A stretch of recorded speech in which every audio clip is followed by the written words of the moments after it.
శ్రీ గురుభ్యో నమః. స్వాధ్యాయం కార్యక్రమానికి స్వాగతం.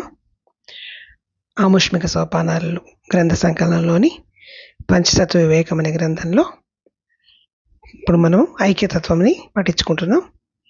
ఐక్యతత్వంలో మహావాక్యాల గురించి చెప్పారు.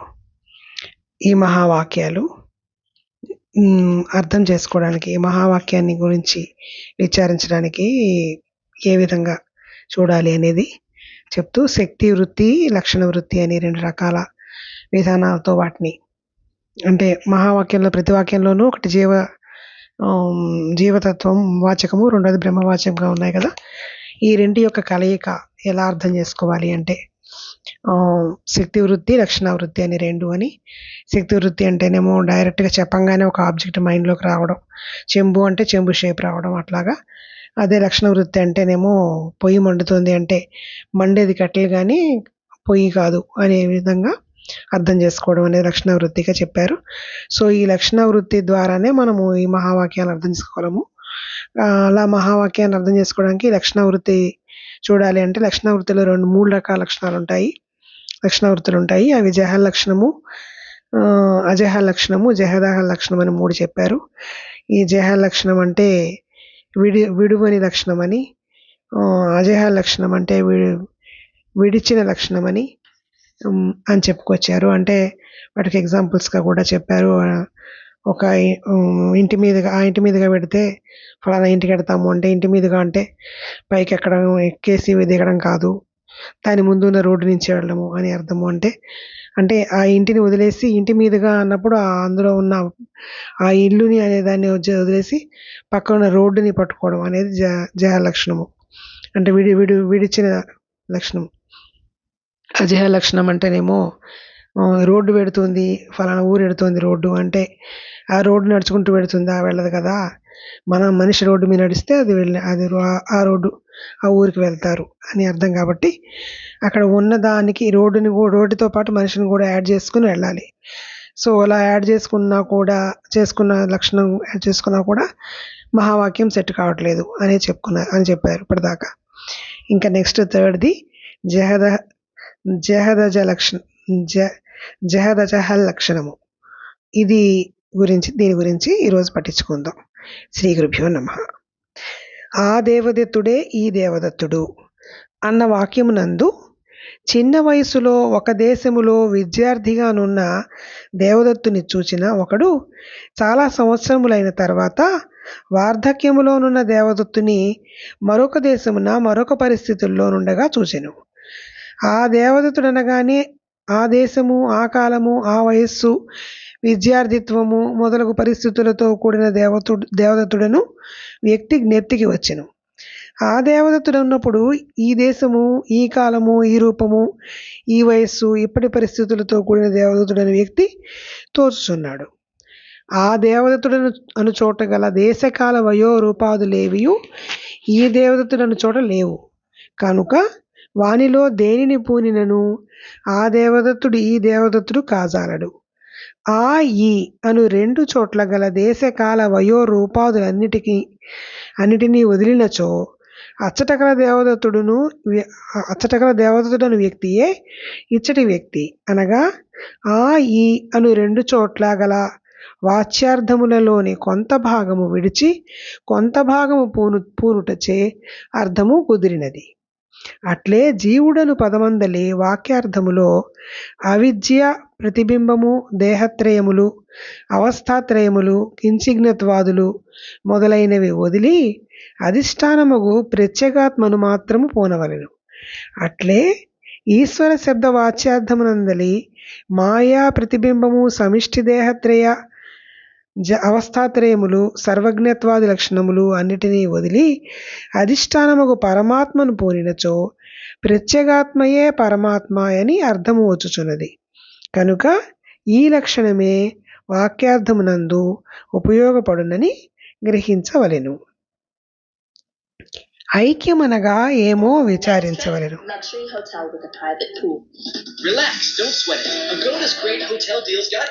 ఐక్యమనగా ఏమో విచారించవలెను అనగా జీవుడు బ్రహ్మయందు కలియుట,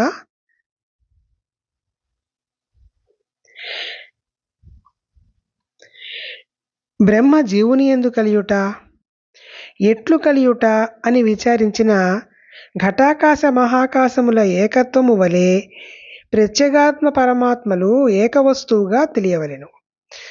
ఘటాకాశ మహాకాశములనగా ఏమో విచారింతము. అఖండ వ్యాపకమైన ఒక్కటగు ఆకాశము ఉపాధి భేదములను అనుసరించి 4 ఆకాశములుగా చెప్పబడినది.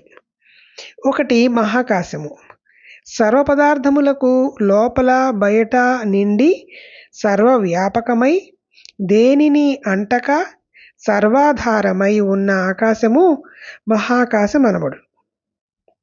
2 ఘటాకాశము, జలపూరిత ఘటమునకు ఎంత అవకాశం ఇచ్చునో అది ఘటాకాశము. అనగా జలముతో నిండిన ఘటము ఎంత మేర నుండు ఆకాశమును కప్పి ఆకాశమును లేనట్లును ఘటమే ఉన్నట్లును తోచెనో ఆ అధిష్టానమగు ఆకాశమునకు ఘటాకాశమని పేరు. ఘటముగా తోచినంత మేర ఘటము తోచక పూర్వము గాని ఘట నాశనానంతరము గాని ఉన్నది ఆకాశమే. ఆ ఆకాశమందు దాని కార్యమగు ఘటము కల్పితమై తోచి ఘటమే ఉన్నట్లును ఆకాశము లేనట్లును తోచును. ఘటము అగుట చేత ఘటముగా తోచినంత మేర కల్పిత ఘటమునకు అధిష్టానమగు ఆకాశమే అర్థముగా ఉన్నది. కల్పిత ఘట దృష్టి చేత ఈ ఆకాశమునకు బోధా సౌకర్యార్థము ఘటాకాశమని పేరు పెట్టబడిను. 2వది జలాకాశము. పైన చెప్పిన ఘటజలమందు ఆకాశ ప్రతిబింబము తోచును. అప్పుడు అధిష్టానమగు ఘటాకాశము ఉపాధియగు ఘటజలము అందుతోచిన ఆకాశ ప్రతిబింబము కలిసి జలాకాశం అనబడును.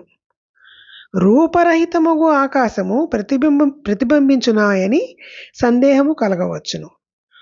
మోకాటి లోతు జలమందు పక్కనున్న తాటి వృక్షము యొక్క ప్రతిబింబము ఎంతో లోతుకు ఉన్నట్లు చూచుచున్నాము.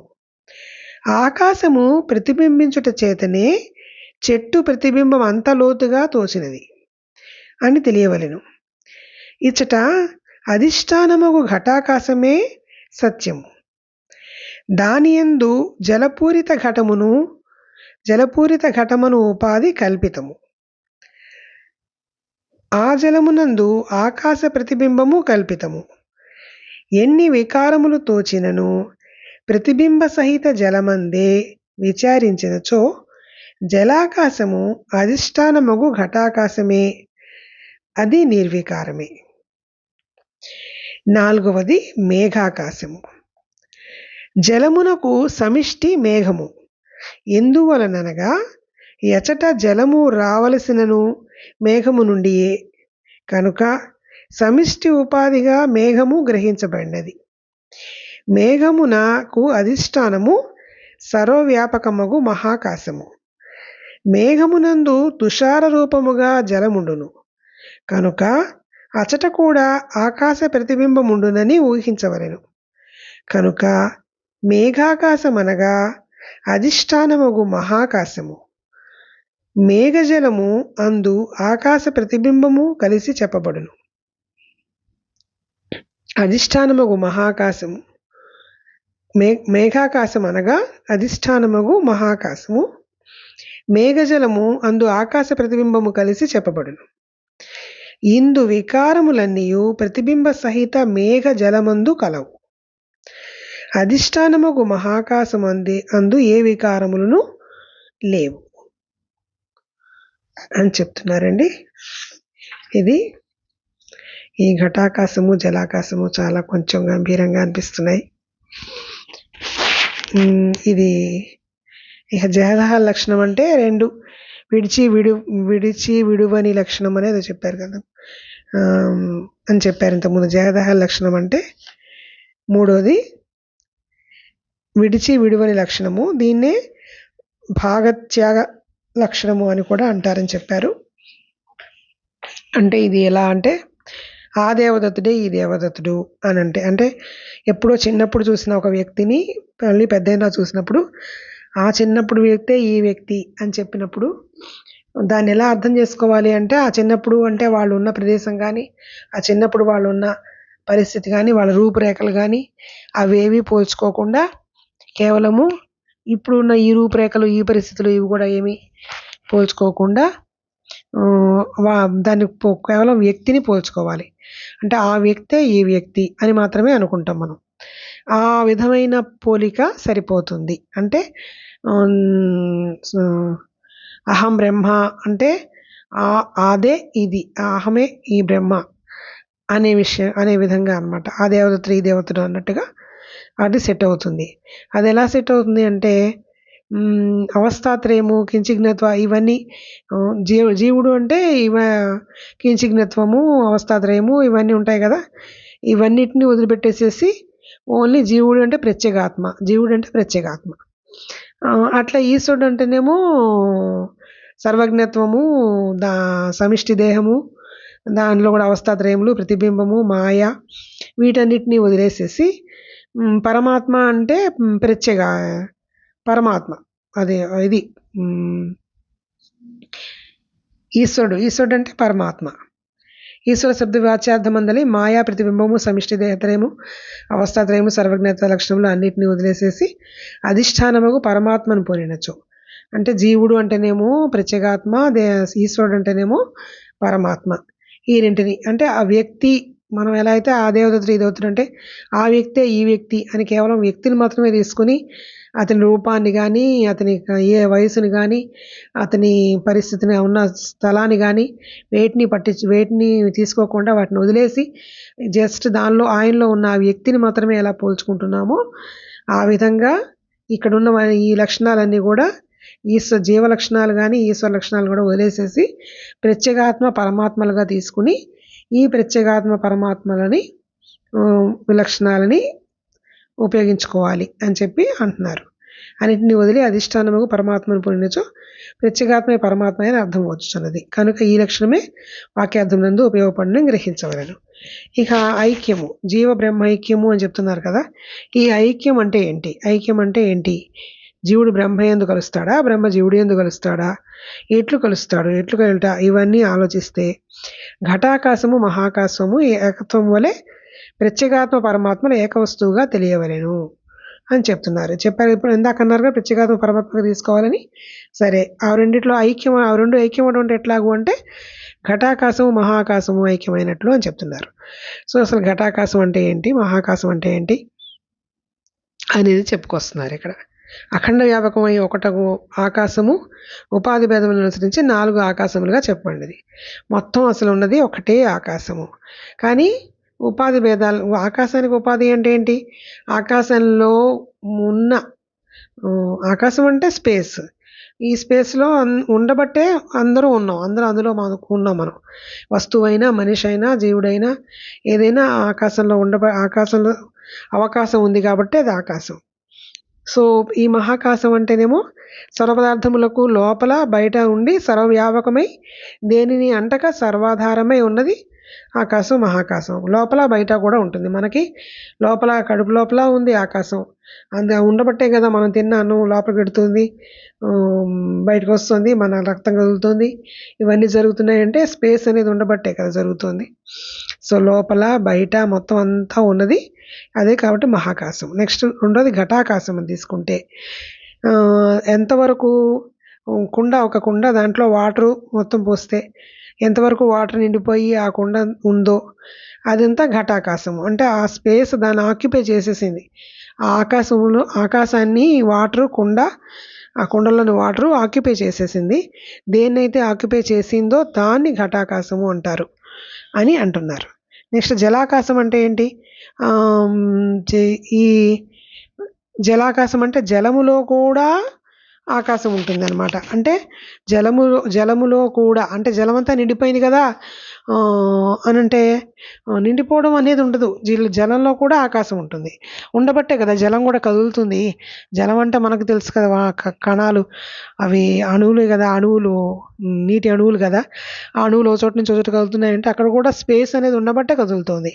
అక్కడ ఉందని మనకి ఎట్లా తెలుస్తుంది అంటే దానికి ఎగ్జాంపుల్గా మోకాటి నీటిలో, లోతు నీటిలో పక్కన ఉన్న చెట్టు చాలా లోతుగా కనబడుతూ ఉంటుంది. ఎందుకు కనబడుతుందంటే అంత లోతుగా అక్కడ స్పేస్ ఉంది కాబట్టి కనబడుతుంది అది. ఆకాశం ఆ ప్రతిబింబం కనబడుతుంది. కాబట్టి జలంలో కూడా ఆకాశం ఉంది. అలా జలంలో ఉన్న ఆకాశాన్ని జలాకాశంగా అంటారనమాట. ఆకాశ ప్రతిబింబము. దాని యందు జలపూరిత ఘటమును ఉపాధి కల్పితము. ఆ జలమునందు ఆకాశ ప్రతిబింబము కల్పితము. ఆకాశ ప్రతిబింబం అనేది కల్పించబడినది. సో ఇట్లా ఎన్ని వికారములతో చిన్ను ప్రతిబింబ సహిత జలమందే విచారించినచో జలాకాశము అధిష్టానముకు ఘటాకాశమే, అది నిర్వికారమే. ఈ జలాకాశము అనేది కూడా దానికి అధిష్టానమైన ఘటాకాశమే, అది నిర్వికారమే అంటున్నారు. నెక్స్ట్ మేఘాకాశము. మేఘాకాశం అంటే జలమేమో అది మనకి వ్యక్తి వ్యష్టిలాగా, ఒక ఇండివిజువల్ సమిష్టిలాగా. అంటే దేవుడు ఈశ్వరుడు అంటే అది సమిష్టి, జీవుడు అంటే వ్యష్టి అని చెప్పి అంటున్నారు కదా. ఇండివిజువల్ ఒకటేమో హోల్సమ్. అలా ఈ మేఘం అనేది ఏంటంటే వాటర్కి హోల్సమ్ అనమాట. అంటే మొత్తం ఎక్కడి నుంచి వచ్చి వాటర్ వచ్చినా రావాల్సి వచ్చినా అది మేఘం నుంచే రావాలి. ఆ మేఘంలో మళ్ళీ నీటి బిందువులు ఉంటాయి. సో వాటికి ఆకాశం స్పేస్ కావాలి. అక్కడ కూడా ఆ బిందువుల్లో కూడా ప్రతిబింబం ఉంటుంది.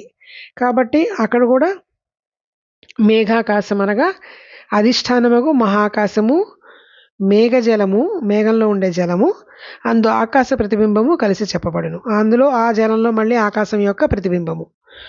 ఇవి వీటినటిని కలిసి మేఘాకాశం అని చెప్పాలి. ఇందు వికారములన్నీ ప్రతిబింబ సహిత మేఘజలమందు కలవు. అధిష్టానముకు మహాకాశమందు ఏ వికారములను లేవు. సో మహాకాశం, అధిష్టానమైన మహాకాశంలో ఎటువంటి వికారం అంటే ఎటువంటి డీవియేషన్స్ లేవు. మహాకాశం అనేది ఎక్కడైనా మొత్తం ఉంటుంది. అందులో మనం ఈ జలాకాశం అనుకున్నా, మేఘాకాశం అనుకున్నా, ఏ ఆకాశం అనుకున్నా అవన్నీ కూడా అందులో టెంపరీగా వచ్చి వెళ్ళిపోయేవి. కొండ ఉంటుంది, తర్వాత పగిలిపోవచ్చు. మేఘం వాళ్ళు వస్తుంది, కురిస్తే అది మాయమైపోతుంది, నీళ్ళు ఉండవు. అలాగే ఏదైనా ఒకటి వచ్చిపోతూ ఉంటాయి తప్ప ఆ మహాకాశం అయితే అలాగే ఉంటుంది అని చెప్తున్నారు. తర్వాత విచారించుకుందాం. శ్రీ గురుభ్యో నమః.